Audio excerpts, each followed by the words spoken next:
சாதாரணமாக சொல்கிறாப்புல நல்ல கலைஞர்னு. இல்லை அப்பா அவர்களுக்கு பாரத ரத்னா விருது கொடுக்கறதுல அதை விட எங்களுக்கு என்ன ஒன்றும் பெரிய பெருமை. அதை விட அதில் ஒன்றும் இல்லை.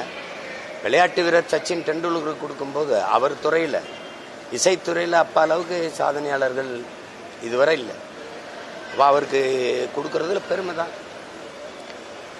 வருத்தம் இருக்குது. இப்போ எனக்கெல்லாம் தனிப்பட்ட முறையில் வருத்தம் இருக்குது. நீங்கள் ஒரு விளையாட்டு வீரருக்கு கொடுத்த சச்சின் டெண்டுல்கர் அவர்களுக்கு கொடுத்த மரியாதையை என் பாட்டன் விடுதலை போராட்ட வீரன் வாவு சிதம்பரனாருக்கு தரலையே.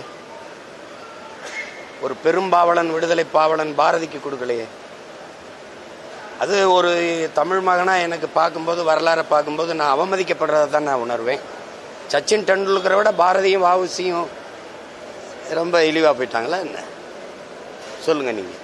அப்போ அந்த விருது மேலே எனக்கு மதிப்பு இல்லாமல் போயிடுச்சு. இப்போ நீங்கள் பரிந்துரைக்கிறீங்க, எங்கள் அப்பாவை கொடுத்தா சரின்னு சொல்லிட்டு போவான், மகிழ்ச்சி அடைவான். அப்போ அதில் ஒன்றும் பெருமை இல்லை. அவர் தமிழ் மக்கள், உலகமெங்கு வாழ்கிற தமிழ் மக்களால் கொண்டாடப்படுகிறாங்கல்ல. நாங்கள்லாம் அவரை ஒரு இசையமைப்பாளராக பார்க்குறது இல்லை, இசை இறைவனாக தான் பார்க்குறோம். ஒரு இசையமைப்பாளருங்கிறவர் இந்த குறிப்பிட்ட படத்துக்கு தான் இசையமைக்க முடியும், குறிப்பிட்ட இதுக்கு தான் இருக்கும். அவர் இசையை அருள்வார். அதனால தான் இசை இறைவன் சொல்கிறோம். உங்களுக்கு புரியுதுன்னு நினைக்கிறேன். அப்படிப்பட்ட ஒரு இது அவர் பெயரில் விருது கொடுக்கறதுங்கிறதுல எனக்கு பெருமை. முதல்ல நான் கேட்டேன் எங்கள் அப்பாட்ட, நான் தான் பாராட்டு விழா எடுக்கிறதா இருந்தேன். நான் இல்லைடா அரசு செய்து சரி சொல்லிட்டாரு, அதுக்கு இடையூறு செய்யணும்னு விட்டுட்டேன். ஆனால் நானும் எடுப்பேன். யார் எப்படி பாராட்டுறான்னு ஒரு தடவை பாருங்கள் நீங்களும். இப்போ 6 மாதத்துக்கு தேர்தல் வர்றதுனால முடிச்சிடுச்சு. அப்போ கேட்டேன். அப்புறம் அது இருக்குதுன்னொன்னே சரி அரசு செய்யும்போது அது பெருமைக்குரியது, அதில் போய் நம்ம தொல்லை பண்ணுவோம். நான் அதை செய்யாதவங்க இப்போ இன்னைக்கு பாராட்டு செஞ்சு அதை பாரத ரத்னா விருது கொடுக்கணும்னு சொல்கிறவங்க, அவர் பேரில் விருது கொடுக்குறோம்னு சொல்கிறவங்க அதை செஞ்சுருக்கணும். மதிப்புமிக்க திரைக்கலைஞர்களை நீங்கள் ஒரு நாட்டின் அடையாளமாவது கொண்டு போய் அங்கே நிறுத்திருக்கு. எங்கள் அப்பாவுக்கு நீங்கள் திராவிட கட்சிகள் கொடுத்துருக்கணும்ல. முற்போக்கு பேசினவங்க, தாழ்த்தப்பட்ட ஒடுக்கப்பட்ட மக்களுக்காக நிற்கிறோம்னு சமூக நீதியெல்லாம் பேசுனா நீங்கள் ஏன் கொடுக்கல? பதில் வச்சிருக்கீங்களா? அதனால் அவங்க கொடுக்கும்போது நம்ம எதிர்க்க முடியல, வழி இல்லாமல் ஏற்கிறோம். நீங்கள் ஏன் செஞ்சுருக்கணும்? நீங்கள் காங்கிரஸ் எங்கள் ஐயா நடிகர் திலகத்து செஞ்சிச்சு. நீங்கள் எங்கள் அப்பா பாரதி ராஜா போன்ற கலைஞர்கள், அப்பா இளையராஜா போன்ற மதிப்புமிக்க திரைக்கலைஞர்களை நீங்கள் கௌரவிச்சிருக்கணும், பெருமைப்படுத்தியிருக்கணும். செய்யலை. வட இந்தியாவிலலாம் அவங்க ஹேமாலினி போன்றவர்களுக்கு, மற்ற அமிதாப் பச்சன் போன்றவங்களுக்கெல்லாம் செய்கிறாங்க. நீங்கள் அப்படி செய்யலையே. அப்போ பாரதிய ஜனதா செய்யுதுன்னா ஏன் செய்கிறாங்க நம்பி கேட்க முடியுமா? என்ன பசின்னு கேட்கும்போது திருடிட்டு ஒருத்தன் தட்டில் சோறு போட்டாலும் பசிக்கு சாப்பிட தான் சொல்லி திருடிட்டு வந்துட்டா அப்படின்னு நான் சொல்ல முடியாதுல்ல. அதனால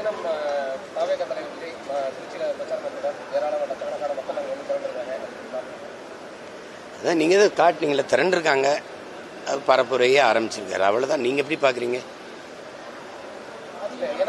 நான் கூட்டம் அது வரும், கூட்டம் வரதானே செய்யும். ஒரு நடிகர் இதுவரை திரையில் பார்த்த ஒரு கலைஞர் இப்படி வரும்போது பார்க்கறது கூடுவாங்க. நாங்கள்லாம் சின்ன பிள்ளையா இருக்கும்போது எம்ஜிஆர் வராரு, சிவாஜி வராருன்னு கூட்டிகிட்டு போய் நிறுத்தினதெல்லாம் இருக்குது. இதே மாதிரி மணிக்கணக்காக நின்றதெல்லாம் இருக்குது. கடைசியாக அவர் வரலை, அப்படியே போயிட்டார் பரமக்குடியோடன்னு இளையாங்குடியில் நாங்கள் நின்று ஏமாந்து திரும்பினதெல்லாம் இருக்குது.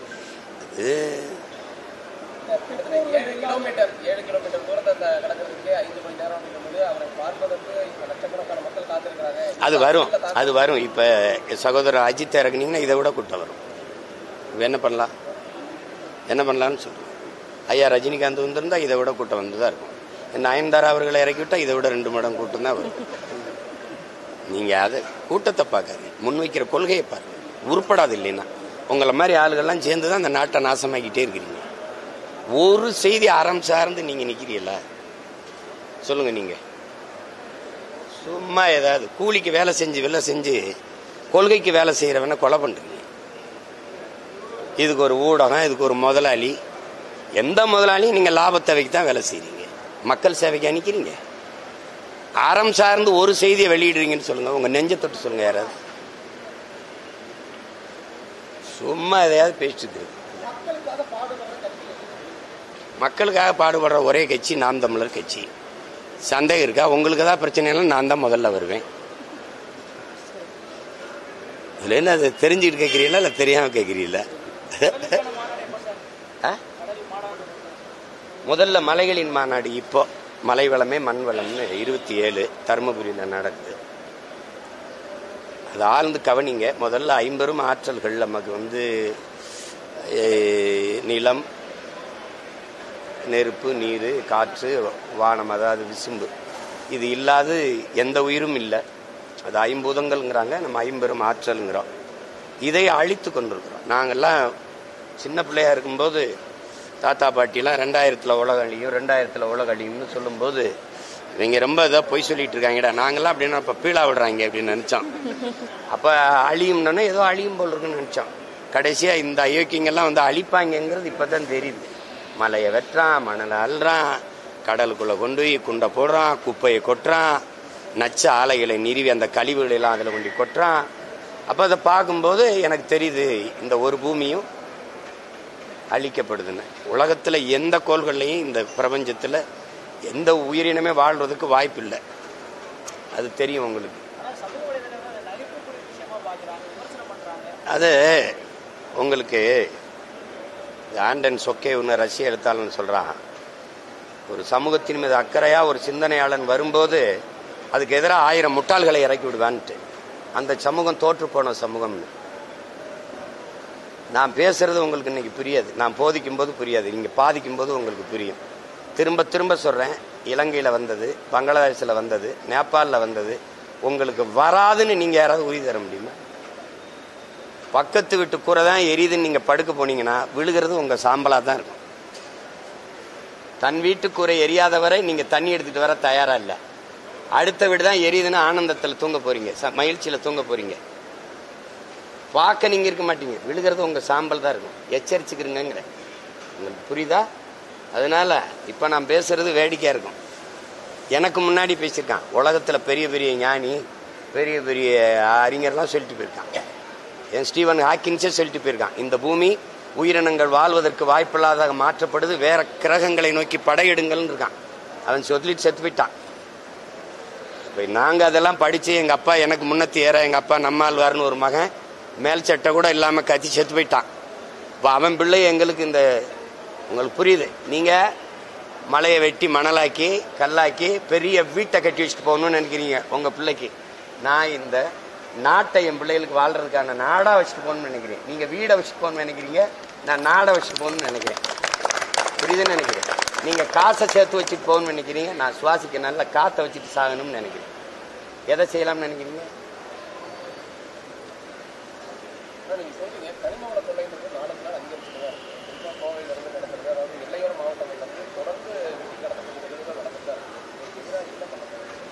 ஒரே வழி என்னை அதிகாரத்தில் அமர வைக்கிறது தான், வேற வழியே கிடையாது. இது நீங்க என்கிட்ட கேட்குறீங்கல்ல, நேற்று ரொம்ப கூட்டம் வந்துச்சுங்களா, அவர்கிட்ட கேளுங்கள. அதை பத்தி பேசி போராடிக்கிட்டு இருக்கவன்ட்டே கேள்வி கேட்குறீங்களே. மலைனா என்னன்னு சொல்லுங்க. என் தாயின் மார்பு மாறி பூமி தாயின் மார்பு மலை. என் தாயின் மார்ல இருந்து பால், பூமி தாயின் மார்ல இருந்து அருவி. என் தாயின் மார்ல வந்தது எனக்கு மட்டும், பூமி தாயின் மார்ல உலக உயிர்களுக்கான பால். புரிஞ்சுக்கிடுச்சா? இன்னும் வேற ஏதாவது விளக்கம் வேணுமா? ஆறுங்கிறீங்க, ஆற பிரசவித்த தாயாரு அருவி, அருவியை பிரசவித்த தாயாரு மலை. மலை அறுத்து காசா யாராவது விற்கிறதுன்னு சொல்லுவானா? பாலூட்டின தாயின் மாற அறுத்து சமைச்சா நல்ல கறியா இருக்கும்னு எவனாவது ஒரு மகன் சிந்திப்பானா? ஆனா நீ சிந்திக்கிறிய. இந்த மலையை வெட்டுனா கல்குவாரி கிரஸ்ஸர்ன்னு போட்டு, இதுல குவாரி ஓனர் வேற இவரு. இவங்கெல்லாம் ஒரு நாள் என்கிட்ட சிக்கிக்கிட்டு படுவாம பாரு, அப்ப தெரியும் உங்களுக்கு.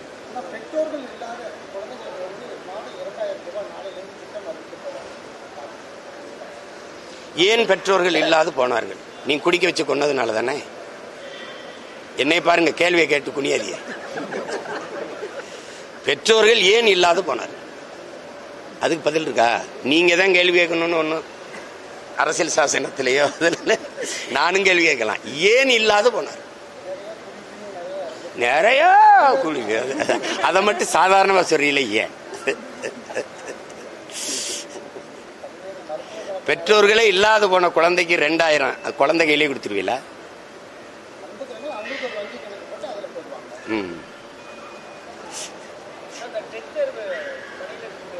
டெட் தேர்வுக்கு ஒரு டெட் போடணும், அது வந்துதான் போடணும். அவன் தான் படிச்ச ஆசிரியரா தேர்வாய் வந்து பணி செய்யறவன மறுபடியும் தேர்வு எழுதுன்னு திரும்ப திரும்ப கேட்கிறேன். எழுத சொல்றவர் என்ன தேர்வு எழுதுனார்? தல்றாதுங்க, எழுத சொல்லியிருக்காருல்ல, டெட் எழுதுன அவர் என்ன தேர்வு எழுதுனார்? நல்லா சத்தமா சொல்லுங்க. அப்புறம்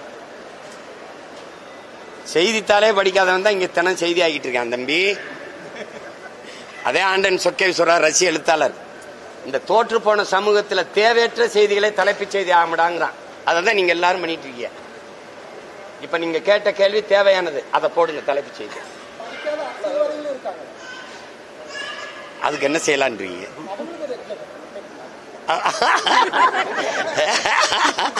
இந்த நாட்டில் யாரும் பிரதமர் முதல்வராக இருக்க மாட்டாங்க, தெரியும் தானே?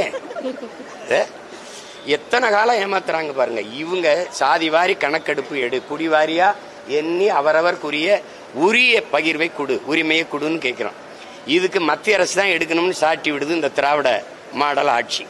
ஆனா இவங்க கூட்டணி வச்சிருக்கிற கட்சி ஆட்சி தான், இவங்களே வாக்கு கேட்டு நிறுவன ஆட்சி தான் சீதாராமையாவோட ஆட்சி, காங்கிரஸ் ஆட்சி கர்நாடகாவில்.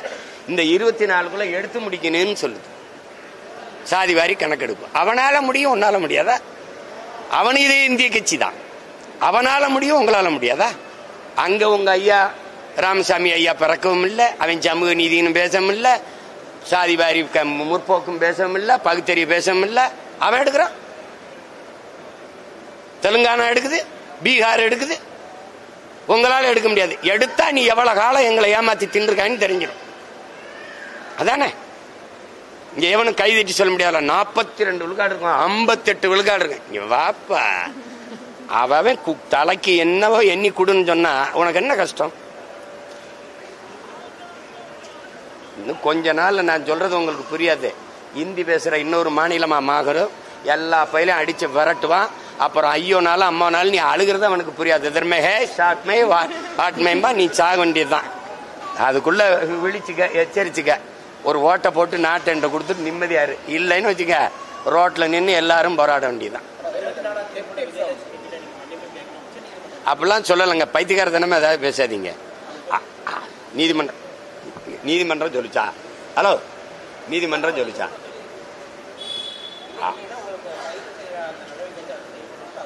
யார் சொல்லிருக்கு? அந்த தீர்ப்பு காட்டுங்க. எதையா அறகுறையா கேட்டு பேசக்கூடாது, புரியுதா? எதையாவது சொல்லிக்கிட்டு இருக்க கூடாது. சரியா கவனிக்காம மன்னிப்பு யாரு கேட்கறது? எதையாவது இங்க பாருங்க, வேடிக்கை பார்த்துட்டு பேசக்கூடாது.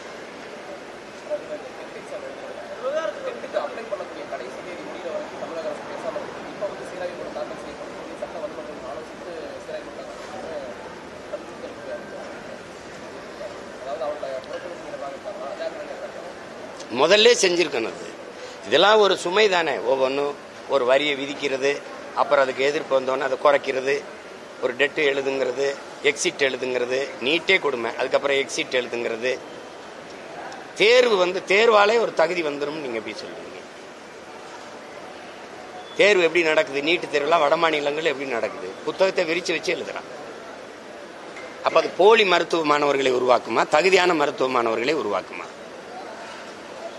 நீங்களே பாருங்க. காதுல ஹெட்போன் மாட்டிக்கிட்டு போய் எழுதுனதெல்லாம் இருக்கு, இங்கேயே கைது பண்ணதெல்லாம் இருக்கு. அப்ப இது தரமான மருத்துவ மாணவர்களை தேர்வு செய்யற முறையா இல்லையே? எவ்வளவு இருக்குது? எதுக்கு இப்படி போட்டு கொள்றீங்க நீங்க?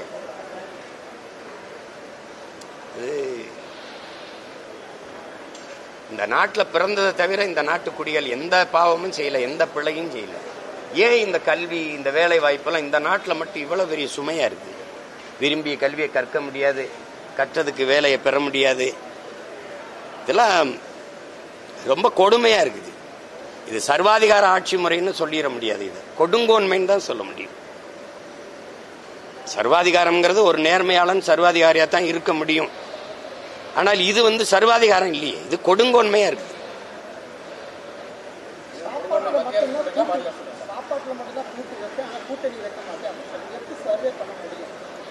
சர்வே பண்றது நீங்க எங்க கட்சியில் இருக்கீங்களா? இல்ல, உங்களுக்கு எதுவும் பிரச்சனை இருக்காதுல்ல.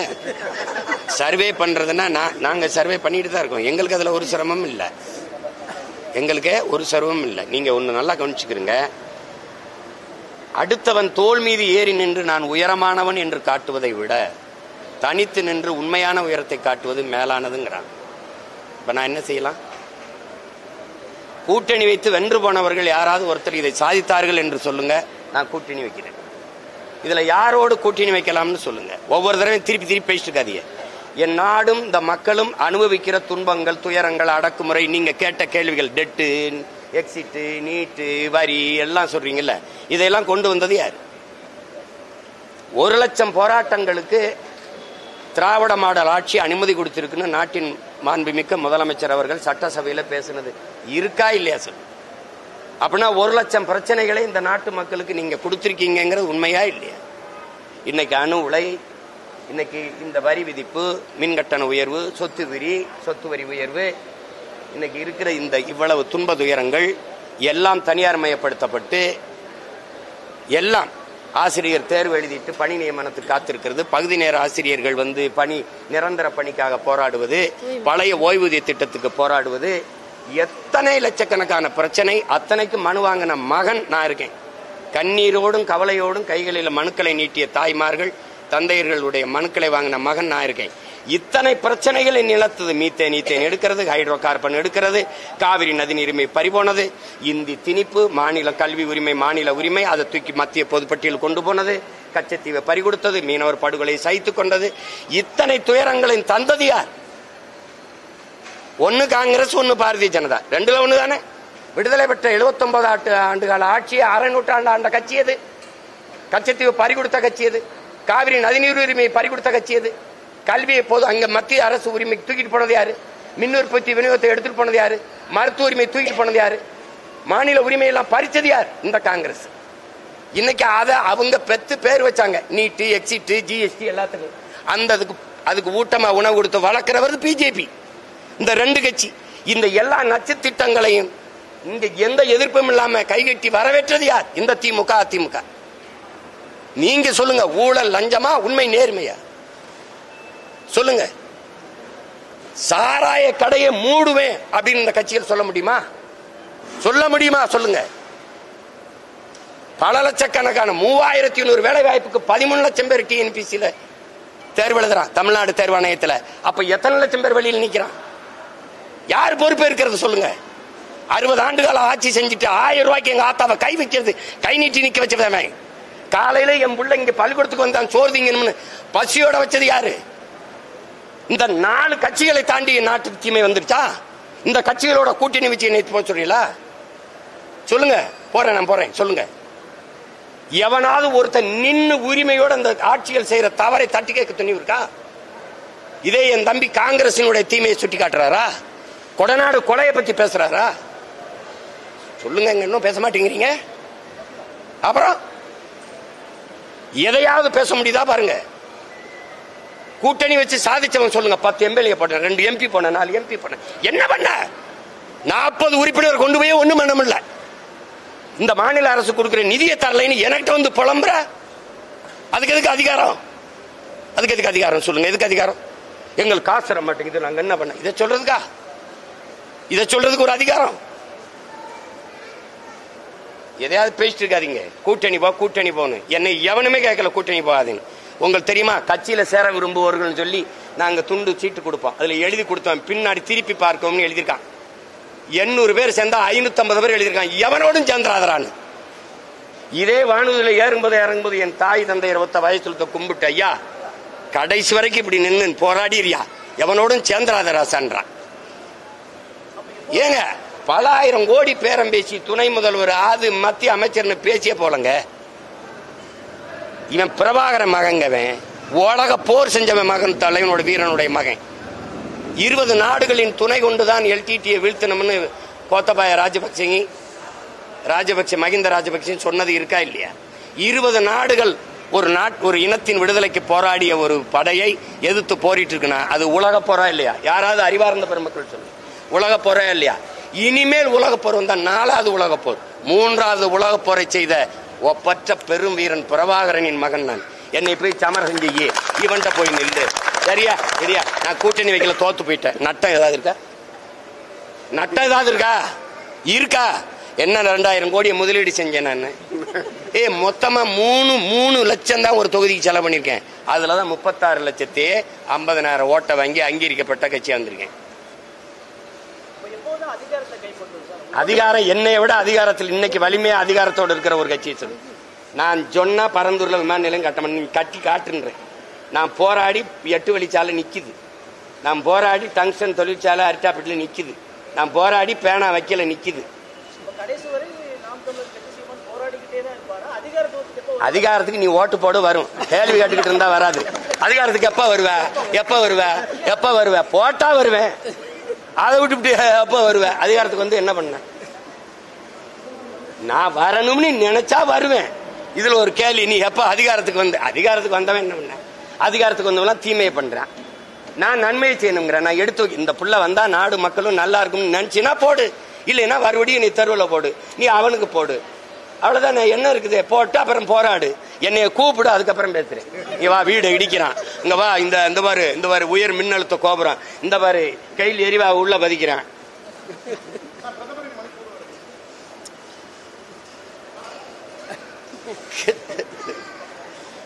போகணும்னு நினைச்சிருப்பாரு, போயிருப்பாரு.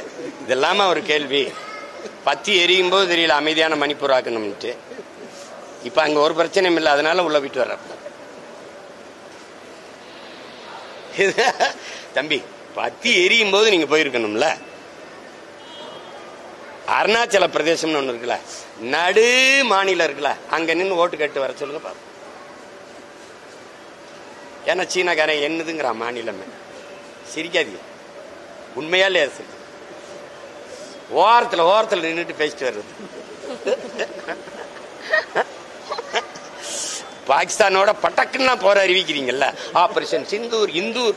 நான் கூட சொன்னேன், ஆபரேஷன் சிந்தூர் அங்க போட்டீங்க, ஒரு 26 பேர் செத்ததுக்கு 850 பேர் செத்துருக்கமே. ஆபரேஷன் இந்த என்ன சொல்றது, இந்தூர் கூட ஒன்னு போட்டு விடுங்க இலங்கை மேல.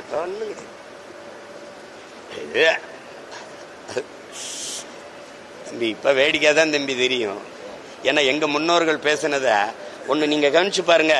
பாலை விற்பது போல தண்ணீரை விற்பார்கள்னு ஒருத்தர் பேசியிருக்காப்ல. இந்த விளைநிலங்களை எல்லாம் இந்த மக்கள் வீட்டு மனைகளாக்கி விற்பார்கள். புறாக்கள் கூடு கட்டி வாழ்வது போல ஒரு நாள் இந்த மக்கள் வீடு கட்டி வாழ்வார்னு ஒருத்தர் பேசியிருக்காப்ல. எங்க தாத்தா தெய்வ திருமகன் முத்துராமலிங்க தேவர் அன்னைக்கு பேசும்போது முன்னாடி இருந்தவன் என்ன நினைச்சிருப்பான்னு பாருங்க. இவர் என்ன பைத்தியம் போயிட்டார, என்ன தண்ணியை விற்பான்ற. இன்னைக்கு அவர் இல்ல, அவர் பேர பிள்ளைய நாங்க என்ன பாடுபடுறோம்னு தெரியுது. விளைநிலங்கள் எல்லாம் விளைநிலங்களா மாறிடுச்சு. இப்ப கடைசி என்ன பண்ணோம், ஏர்போர்ட் இருக்கும், பேருந்து நிலையம் இருக்கும், வேகமா போறதுக்கு எல்லாம் இருக்கும், சோத்துக்கு ஒன்னும் இருக்காது. இந்த ஏர்போர்ட் கட்டியாச்சு, விளைநிலத்தை இடிச்சு கட்டியாச்சு. மறுபடியும் எப்படியாவது பசிக்கு விவசாயம் பண்ணி சாப்பிடலாம்னு இந்த ஏர்போர்ட் அழிச்சிட்டு விளைநிலமா மாத்திருவீங்களா? எவன்டையும் பதில் இருக்காது. ஆனா சிரிக்க தெரியும், கேவலப்படுத்த தெரியும், கேள்வி பண்ணி வாய்ப்பில்லை ராஜா தான்.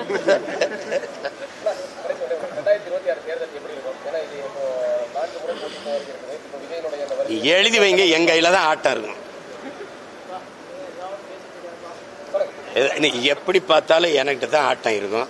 இங்க எல்லாரும் எந்த தலைவனும் இதயத்தில் இருந்து மனசில் இருந்து மக்களின் வலியை மக்களின் பிரச்சனையை பேச மாட்டான். எல்லாம் ஒரு முழு தாளில் எழுதி வச்சுட்டு பார்த்து படிக்கிறவன், பார்த்து பரீட்சை எழுதுற மாணவன் நல்ல மாணவனா, படிச்சுட்டு வந்து தேர்வு எழுதுற மாணவன் நல்ல மாணவனா? 3 பேருமே பார்த்தானே படிக்கிறாங்க. நீ என்னப்பா, எங்க ஐயாவும் தான் வச்சிருக்காப்ல, பேசிட்டே வர்றாரு ஐயா எடப்பாடி பழனிசாமி. இத பேசிட்டீங்க அப்படியா? அந்த தாள் பாக்குறியா இல்லையா? இவங்க பெரிய தாள், ஐயா ஸ்டாலின் அவர்கள் சின்ன தாள். மழை பெஞ்சா உங்களால பேச முடியுமா? ஏன்னா தாள் நனைஞ்சு போயிடும். சொல்லு, மக்களின் இதயத்துல காயமும் மனதில் வலியும் இருந்தா தான் மொழியா வரும். புரியுதா? என்னைய பேசு.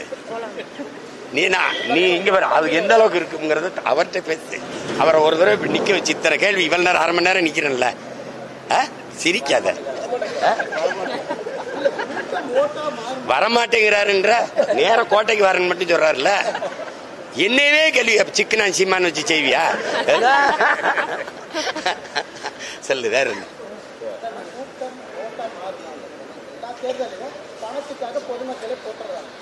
அதை பார்க்க தம்பி மாதிரியே சொல்றேன். ஐ ஆம் வெயிட்டிங்.